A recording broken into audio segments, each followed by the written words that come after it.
This is every single fight to make after UFC Fight Night Vegas 66, Cannonier versus Strickland. I've got all of the key fighters from that card, some winners, some losers, on the screen right now, and you may notice there is an empty box next to all of them, and that's where their next opponent's going to go, who I have hidden around the perimeter of the screen. I'll slowly reveal those opponents one by one as the video goes on, and place them where they belong on the screen. Let's start straight away with the main event, Jared Cannonier versus Sean Strickland.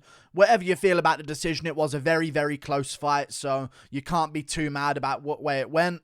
But Jared Cannonier got the win, got his hand raised, and he'll now be moving on to try and take on another guy with some momentum in the middleweight division. But the problem is right now, if Whittaker beats Paulo Costa, he's already beaten Jared Cannonier, so he's above Jared Cannonier in terms of who's going to get a title shot, because Cannonier lost to Israel Adesanya as well, and Whittaker's last fight with Adesanya was very close, and they've also got to do an Alex Pereira versus Israel Adesanya rematch. So for me, I think they need to delay things a little bit for Jared Cannonier, and I was thinking maybe Dricus du Plessis, but I've changed my mind. The winner of Vettori versus Dolidze, which is taking place in March, should turn around pretty quick, maybe in July, on maybe the same card that they could do Adesanya versus Pereira too, and fight Jared Cannonier there for a title shot, or just fight him for a winner gets a chance at a title elimination bout, maybe against Whittaker. Who knows? But this is the matchup I want to see. Jared Cannonier versus the winner of Vettori versus Dolidze. And yeah, if Vettori wins, this matchup hasn't happened yet, and I think it would be a pretty fun fight over 5 rounds. But because both guys can throw and take big shots as well. And yeah, I'd like to see it. Vettori versus Cannonier. And if Dolidze wins, even better. Dolidze versus Cannonier as well. We can get some fresh blood to the top of the division. I just feel like Vettori's got Dolidze's number as long as it stays on the feet. And Vettori's got great takedown defense. And I don't see him shooting a takedown on Dolidze. So I'm going to go with Jared Cannonier, Marvin Vettori as the matchup to make there. For Jared Cannonier, I know he was looking for a title elimination bout. You can't ask for that. Like, it wasn't even an impressive win.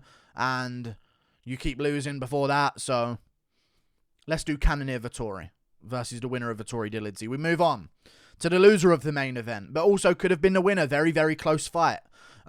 Sean Strickland. Complaining about the judges, of course. I mean, he's going to. It was a close fight, and he felt like he won. But I don't think he should be moved down too far down the rankings. I still think he should get like a good ranked name, and I think he needs a little bit of time off. Try not to be too active. Or maybe he can come back in like April or May next year. And I think he should come back against the winner of Nassourdine Imavov versus Kelvin Gastelum. And I believe that's going to be Nassourdine Imavov. We got to get some movement in the middleweight division. Sean Strickland is in the top 10. Nassourdine Imavov is just outside the top 10. He's probably going to move up to like somewhere like number 9 in the rankings. And Strickland's going to be around number 7. So I just think this would be like natural progression in the middleweight division to try and get an unranked or a not very highly ranked future contender towards the top, or Strickland could turn it back and keep his position in the top 10 and start looking for other big names in that division as well. So let's go Sean Strickland versus Nassourdine Imavov. I think Imavov's going to beat Gastelum. I was leaning towards Gastelum for a bit, but I just don't trust Gastelum to come back in good form after so much time off and so many injuries.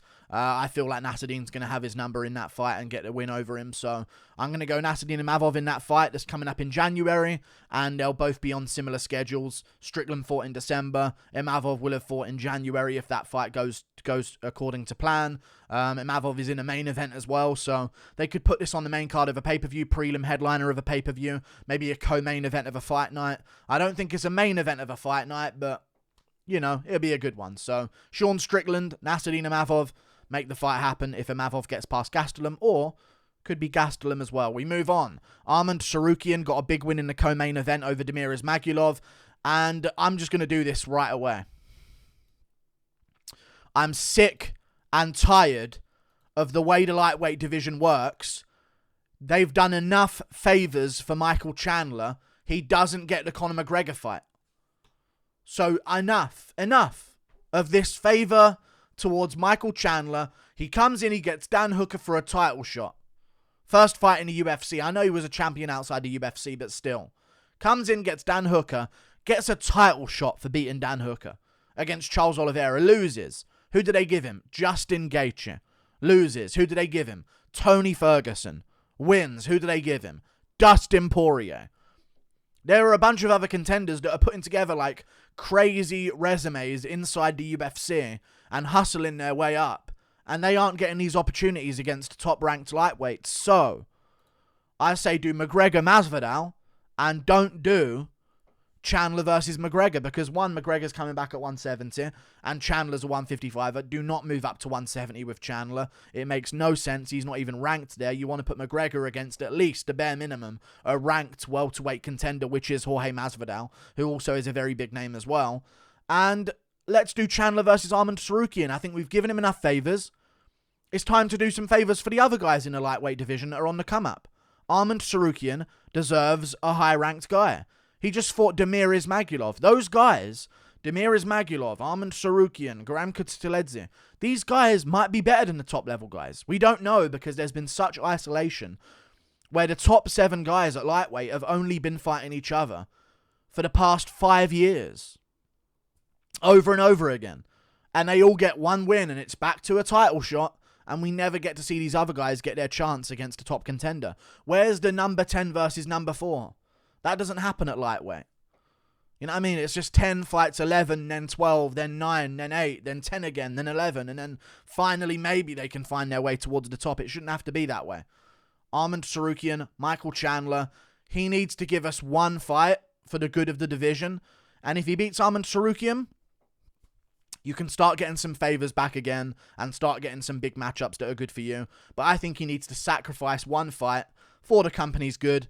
And I think that fight is against Arman Tsarukyan in a Fight Night main event, because Arman needs that spotlight, and Chandler, right now in his career, I don't know if he loses again, will he have this ability, but right now in his career, still has the ability to draw a crowd and draw a lot of attention to the main event of a Fight Night, and Arman Tsarukyan is a known name now as well, so I think Michael Chandler, Arman Tsarukyan. I said known name, not no name, by the way. But yeah, Chandler Tsarukyan, make it happen. I'm sick of playing these games. Moving on, Drew Dober. The Giga Chad himself called out a name, and I like the matchup. Jarlin Turner versus Drew Dober. Arman Tsarukyan has fought a bunch of ranked contenders, a bunch of very good contenders as well to get to where he's at in the division. Jarlin Turner beat Jamie Mullarkey and then Brad Riddell, who was ranked number 14 or 13, and now he's ranked number 10. No idea how he's ranked number 10. Makes zero sense whatsoever. He lost to Matt Frevola. Why is that not holding him back down the rankings? One win against a ranked opponent, and this guy's ranked above some really, really talented hustlers in that division because he's got one good win over Brad Riddell. Like, it's crazy to me. I have no idea why he's ranked number 10. I think he still needs to prove himself before we give him a top 10 opponent. And I think he needs to prove himself against a guy like Drew Dober, who arguably could be ranked number 15 come Tuesday. I think, right? Drew Dober is a top contender. He's back on a 3-fight win streak, I believe. Alves, McKinney, and Bobby Green. Those are all really good fighters. So I reckon Drew Dober should arguably be ranked again in the lightweight division above Tony Ferguson at number 15. And I think they should do Jarlin Turner versus Drew Dober for a shot at who gets the next jump up against a top 10 opponent. I think it would be a really good matchup. And also Dober called him out and Jarlin Turner responded online. So they could generate some attention for this fight. Prelim headliner of a pay-per-view. Feature fight of a Fight Night card. Depending on how good the main event is, it could even be a good co-main event. But you could do a Fight Night card in April, which could be April Fight Night card, Michael Chandler versus Arman Tsarukyan main event, Sean Strickland versus Nassourdine Imavov co-main event, Drew Dober versus Jarlin Turner feature fight. The card's good. You know what I mean? And then maybe Amir Albazi versus his opponent somewhere on that card as well. Let's get these cards done. We move on to the loser of the Dober fight. Bobby Green was doing good, got KO'd. He's going to need a little bit of time off. I don't want to give him to Paddy Pimblett because he's on a 2-fight losing streak. And I think he would beat Paddy Pimblett. I'm not trying to protect Paddy Pimblett here. I just think it's like, I don't want to give Pimblett a version of Bobby Green that's coming off a KO loss. I think Pimblett at least needs to fight someone coming off a win that we know is good right now. You know what I mean? Because you never know in this game. For a guy who's had the career as long as Bobby Green, that KO loss could be the straw that breaks the camel's back. And I don't want Pimblett to get an off Bobby Green. I want Pimblett to get a Bobby Green if he's going to get a guy like that with some momentum.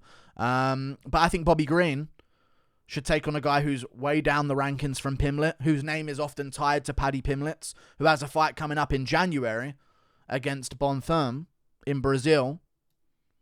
Terence McKinney. I think that's a great matchup. I think it's a real good one. Great striking match. Bobby Green's got good takedown defense. Terence McKinney's a great wrestler, but he likes to strike.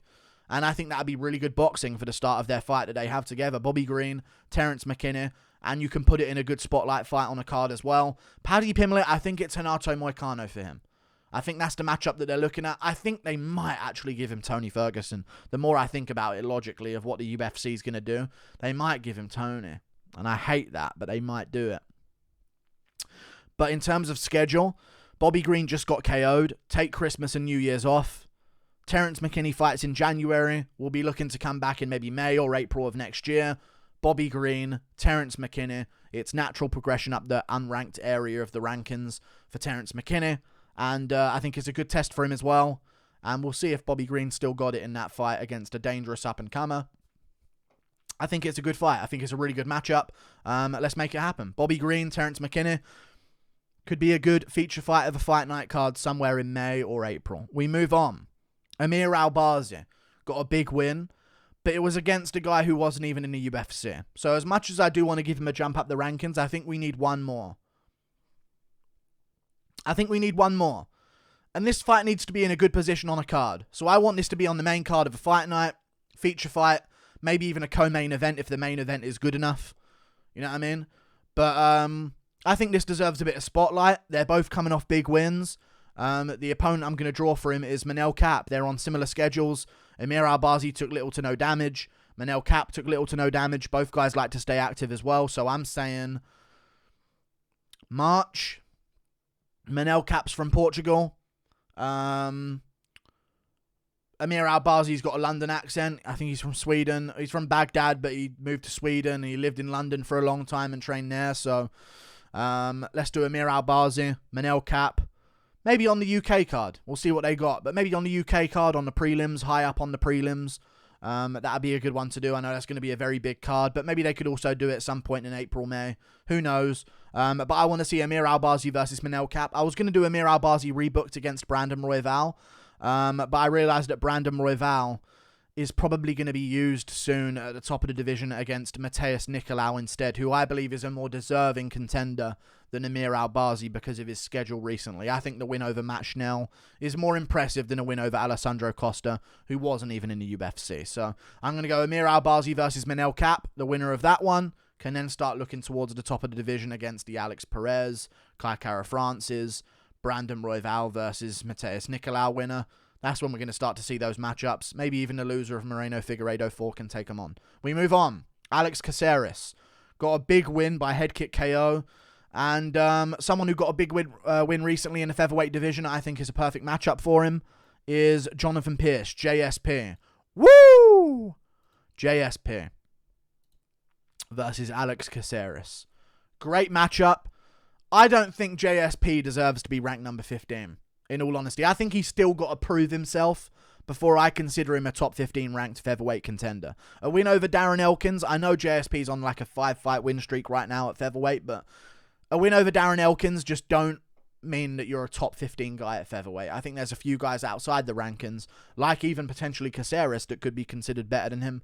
So I think JSP still needs to fight a guy who's just outside the rankings, like an Alex Caceres, to prove that he's at that level, to start looking for other ranked opponents. And I think Caceres has done well recently. He just came off a massive win, and they could justify putting this fight, with both of them doing well recently, and the streak that JSP is on, they could justify putting this on the main card of a fight night coming up in April. Makes sense to me. I think that's the move to make with those two. We move on to another fighter on the card who got a big win. Mikhail Alekseychuk got a huge win over Cody Brundage by KO with ground and pound. Took 0 damage. March. UFC 285. John Jones versus Ngannou card on the prelims. Mikhail Alekseychuk versus Chris Curtis. He called him out in the post-fight interview because he knew Curtis would be watching because Strickland was fighting on the card, and Curtis is Strickland, one of his best friends. And yeah, Curtis responded, I believe, and said that he's up for the fight. So Let's make it happen. Mikhail Alexeychuk, Chris Curtis. Winner gets a chance to jump back into the rankings and jump up the rankings and start looking for another ranked contender. And yeah, I think this would be a great scrap between two dangerous power punchers in the middleweight division. So let's see it happen. Mikhail Alexeychuk versus Chris Curtis. March UFC 285 prelims. We move on. Said Nurmagomedov got a comeback win over Shavkat Rakhmonov. No. Tsarukyan Kakhramanov. Said Nurmagomedov got a win over Tsarukyan Kakhramanov. There you go.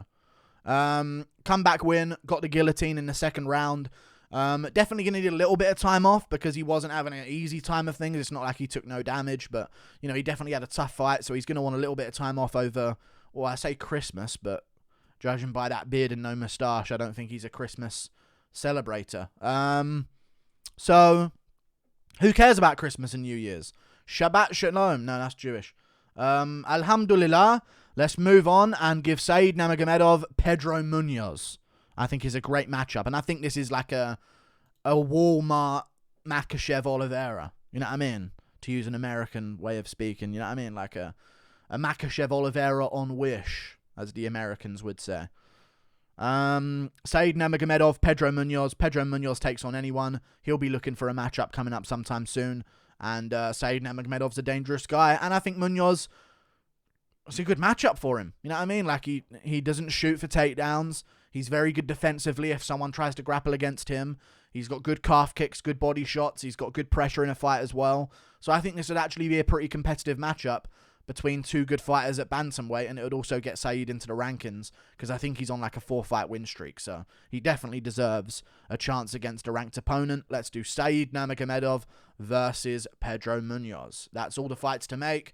Like and subscribe. Thank you for watching. But think about that, though. Look how easy this is, UFC. Look how easy this is. Main event. Arman Tsarukyan versus Michael Chandler. April fight night card. Co-main event, Sean Strickland versus Nassourdine Imavov. Feature fight, Drew Dober versus Jarlin Turner. Fourth fight down the card, Amir Albazi versus Manel Kape. Fifth fight down the card, opener of the main card, Alex Caceres versus Jonathan Pierce. That's a capable card with a good set of prelims as well. Like and subscribe. See you later. Goodbye.